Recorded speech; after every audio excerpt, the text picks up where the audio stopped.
Salutations, chaps. I'm here with the most honourable fellow known as General Picnic to play some Minecraft and tackle some fun questions. What's the question for today, Picnic? So, the question is going to be about the cosmological argument, so what do you reckon is more necessarily true than yourself? More necessarily true than myself. Yes. Well,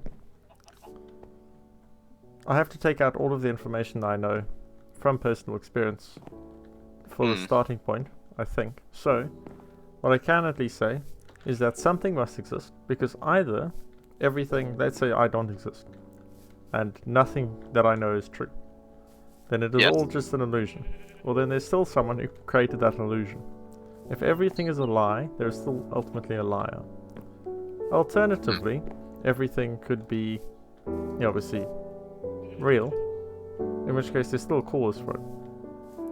So there has to be a cause either way. So there is something that is self-created, that is not this universe, because this universe isn't self-generating. It's only really designed to take what is in it and deal with it past that point. Self-preserving, but not self-generating. So, one thing that also might as well be noted is that it must be outside of this universe. So it must be greater than this universe. So anything here that we would consider a limitation wouldn't likely make too much. It would be more like a characteristic of this being. Limitations that we understand are more like, they're decrees of this being that has created us. Whether or not it's a conscious being hasn't been seen to yet, but at the very least, whatever this thing is, it has this, it is, well, it would know the reasons why things are the way they are. And also, it would be greater than in every way imaginable. It would be the source, theoretically. So, because it's a creator and not a liar, as we said, then there has to be things that are greater than that are not. And if it was a liar, it would no doubt have made the opposite true on that. Well, yeah, if we can recognize whether or not things are actually here based on basically whether or not the things that are greater than things that are not, as you say. And obviously, because we all know that things that are more significant and more important than things that are not in this day. The very fact that we, when this question is posed, my instant response is like, well, what are you talking about? Obviously, that's true. Is this a trick question? Because it's just that's ingrained in how I think. But that's, these barriers, these limits to how we think, are exactly what we need to be looking at, because these limitations were set by something. And we need to sort of, we're now trying to figure out, what sort of things can we learn about that something, fundamentally. So yeah, that's true. Yeah, because of this, well, not exactly because of this, the creator must be creative, intelligent, of course, but why? and has an immense imagination. Then what? Why? Why must it be those things? Yeah. So, if we just look at the world now, could we make a color, for instance, or could we possibly design a tree? Well, when I say design a tree, make a tree perfectly as they've been created now. Well, we might be able to do that after a very long time if we already had a template to work with. Yes. We might be able to copy it. But like for example with colors, we can mix different colors to make new shades. But I understand that's not really what you're asking. You're looking at actually generating, real creativity as opposed to what we have cannot to be. make colors, can we? Even in our dreams. No, it's all just mixes of the things that have already been revealed to us. Yeah. So yeah, that's a. But that also does mean that it of course is greater and the most intelligent thing in the universe. Because if there was something more intelligent, then it could create things, of course. Well, if imagine colors. The source design. The source created everything else. So for the source to be able to come up with the creativity, it's like, for example, a writer would have a great deal of difficulty writing someone smarter than themselves. The only way you do that is by allowing a character to come to a conclusion without giving them enough information to actually come to that conclusion. That's obviously not the case here. Because of how this nature exists, everything is just, it's not as much of a story. Everything is just where it is. It's like and then that still makes an amazing story. But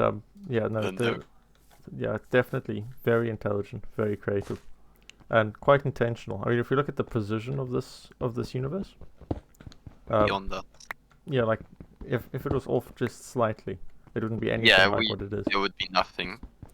But that's also another reason why it doesn't really make sense for it to be a lie. Everything fits together so perfectly. A lot of care has been put into this world. I mean, we have all of our laws as well of the Earth, but anyway. Yeah, this is true. We've got, we don't get to veto them. And all of the laws and such of the universe have been perfectly designed so that they all work together, for example. Yeah, it's true. There are no mod incompatibility things like we have. There are no mods trying to set this up. There's the other thing, which is just the astounding fact that we've got logic and illogic, and that's it. True and false, and that's it. The very fact that anything exists at all has got actually quite a profound meaning, which is that it tells us that there is only one creator. There's only one mind behind this. Either it's because it's only one mind, or because it's utterly unified. But if it was multiple creators, multiple fundamentally different creators, you'd have different ideas of what is logical and what isn't, and what is true and what isn't. And that means that things could be both.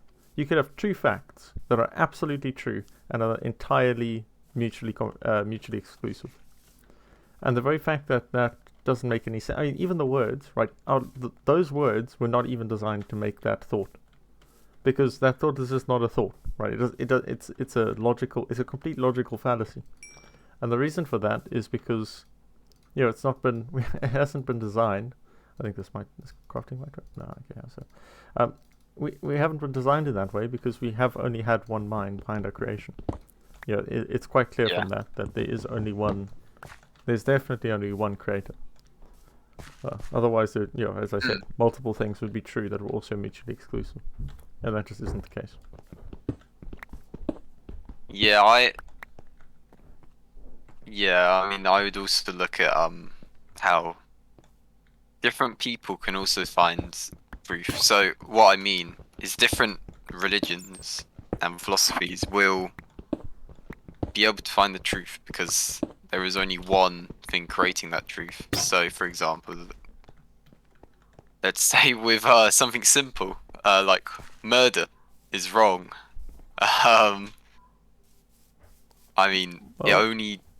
Anyone can figure that out because it's one logic behind that. That is true to an extent, but it should also be noted that there have been groups that believe that lying was right. So the thing that needs to be noted they're not. Yeah, they're not perfect because they are not. No, it's not perfect. I think it's actually in the one book. This guy said this guy's referring to, basically this creator, right? And the creators, morality is downstream of a creator, because the creator creates everything, right? This very structure of morality is included. Nothing is above the original. So to say that the creator wouldn't be perfect would be completely illogical because it just doesn't understand the design process. But the fact of the matter is that obviously the creator is going to be perfect.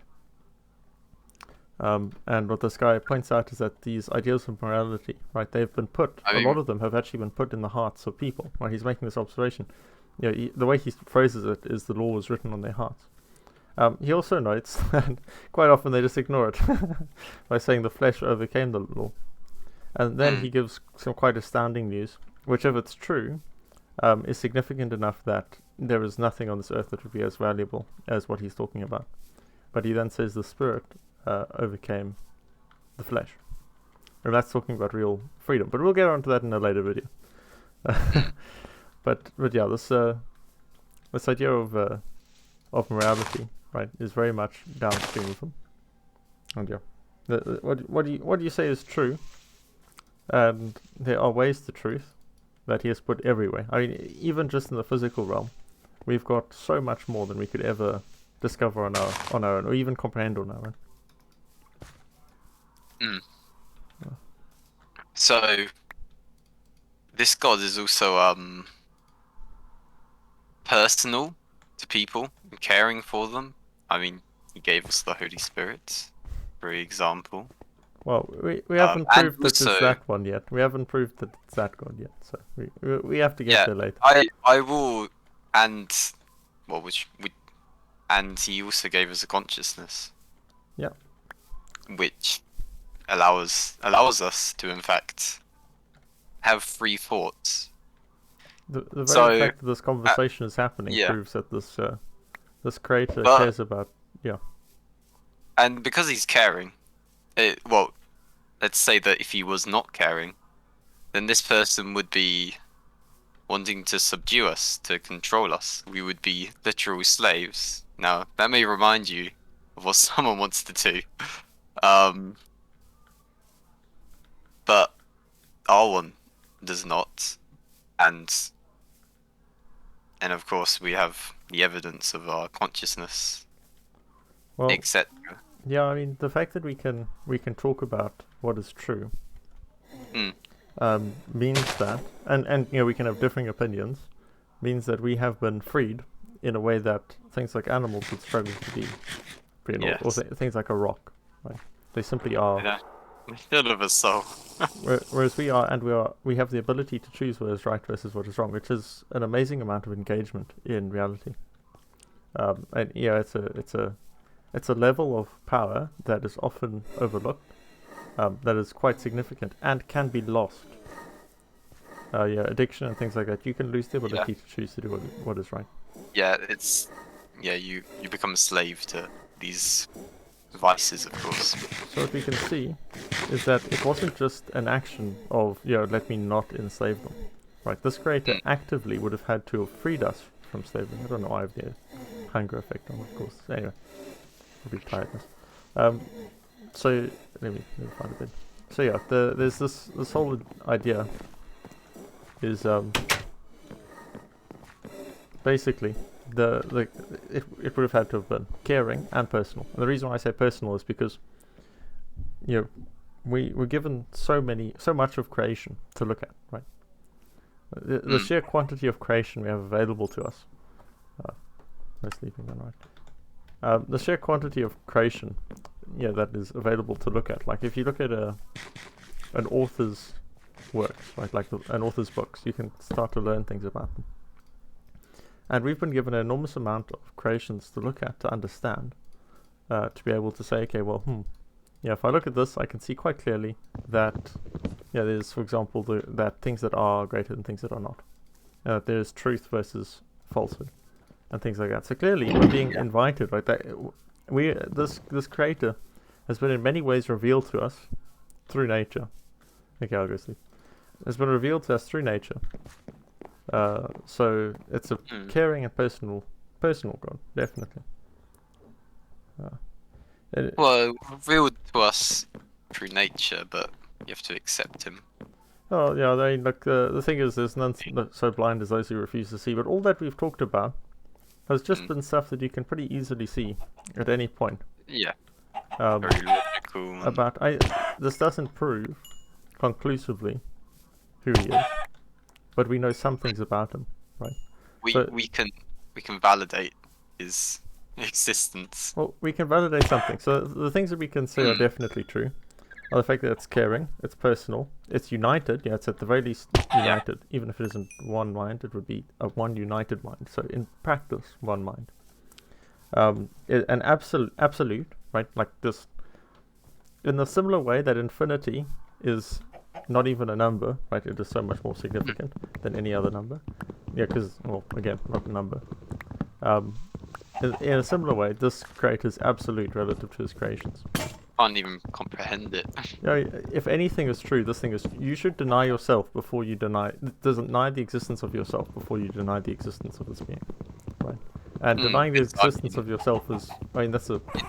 Yeah, exactly. It just doesn't make much sense, right? So if you look at it from this way, you see, also, these other arguments of. Well, of you may don't really matter at all. I mean, even if you can deny yourself, because if you were in a simulation and you are someone else, but in this body somehow or whatever, you would still have to be created. Yeah, I mean, even then, the simulation would have to be created. It's like even in a dream, someone who is clever enough in a dream would be able to figure this out. Because in that case, they would say, okay, well, actually, in a dream, typically what happens is what I expect to happen, or what I fear happening, is more powerful than what is currently there, right? And dreams often they cycle between emotions rather than what is actually in front of you. So you can see in a dream what is real is sub to what is not real, right? What is not real is more powerful than what is real. I mean, even a dream can be called a real simulation. It's just that it's your mind. It comes from your mind, but the simulation itself is constant. So if you take a step back, then you can figure this out. And the facts of the simulation, I mean, whatever. Yeah, they're not constant, but that's to be expected because you're just making them up.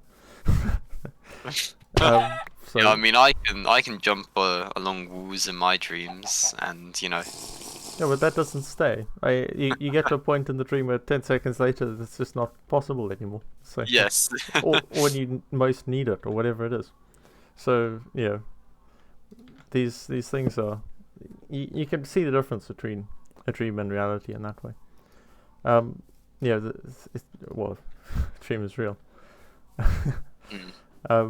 And it prioritizes that and makes it very. Dream is unreal. Prioritize that and makes it very clear. And reality is quite real. It prioritizes that and makes it quite clear and is quite firm. Yeah. Wasn't. So, united, absolute, caring, personal, perfect. Because obviously it has to be by design. Honest, because it is created rather than lying. It is clearly cares about things being real rather than things being false. And if it didn't, then it wouldn't be honest. But it also wouldn't be.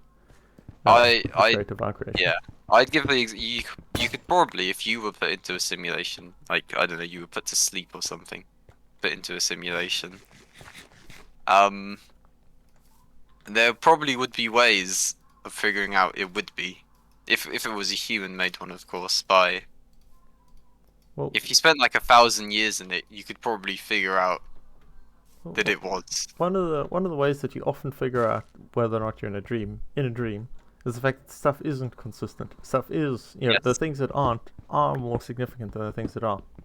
I mean, there may be, logic which doesn't line up, for example. Yeah, you're doing perfectly fine, and then all of a sudden you feel nervous, and then whabam, you're in massive trouble, or whatever.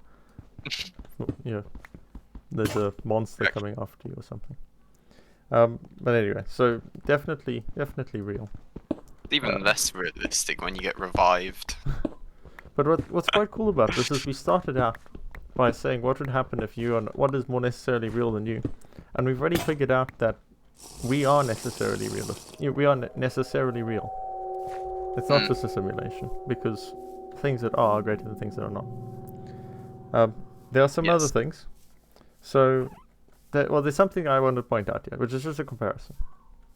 And I want to compare this, the things that we've learned about this creator, to someone called Christ. And we should note that Christ is all of these things, right? So if you have a theory that makes sense, and then it is predicted, right? It is. If you have a theory and it predicts reality, then it's a good theory.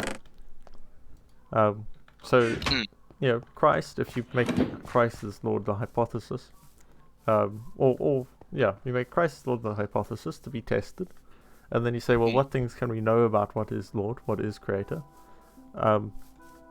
and you simply factor that in, then it's like, okay, well, actually, this is quite a reasonable conclusion. It hasn't been proven yet, but it's a reasonable conclusion. It's really something to take into consideration, to know is possibly true. So yeah, I am also going to refer to this being as Lord, when referring to them directly, just out of respect, obviously. Because the only really appropriate way to approach something like this is submission and all. And if you think about the time of Christ, right, let's think about what happened. So, people who were running away and were terrified and were cowards, right? Yeah, well, I say cowards because they didn't, they valued their lives above their values. Which is quite normal. These people suddenly came back with absolute confidence to fight, knowing that it was going to lead to their death, right? And it did lead to their death in the cases of the apostles, despite several warnings and their absolute certainty that that was where it was going. But that doesn't really make much sense. You can also take into consideration the fact that this movement was pushed between basically the temple and Rome. Both of them were trying to shut it down. It makes absolutely no sense that people who refused to fight, refused to wield a weapon to protect themselves, were protected. I mean, what was protecting them? And the fact that that movement lasted at all, the fact that there are still Christians to this day, it just doesn't, it beggars belief. It doesn't make any sense if you ignore the fact of the spiritual. If you take into account the fact of the spiritual, there's only one way that you explain this, that I have ever seen that makes much sense. And that is the belief that Christ was resurrected, and that Christ was not just resurrected, but that there was a continued active power that continued to look over and guide Christians throughout the rest of time, right up till this point, and presumably continuing, hopefully. But yeah, that makes the most sense. That's a certainly reasonable position to hold. Well, he even may come down and guide us, but... Yeah, I mean, we don't know what he's going to do. He's much more powerful. This being is much more powerful than us, but Christ is a reasonable conclusion for what he could be. Right? If we're trying to sort of figure out, Christ makes a lot of sense. But anyway, those thoughts. Just thinking about what would happen if what's more necessarily real than yourself. If all other things, all of the memories and thoughts and everything else was taken out. And yeah, seeing where that went. So if any of you guys, or if anyone watches this, and they have any comments to make, or any opinions, or they want, because this is a massive summary, right? We've just skipped over a lot of stuff. But if you want to question any of the points made, or want to propose counter arguments, feel free to do so in the comments, and we can obviously respond to that. And if there's enough concern about a given point, we can always make another video explaining it in more detail. Thank you very much, chap. So, on that bombshell. Yep. We'll see you next time. God bless. Bye. Bye.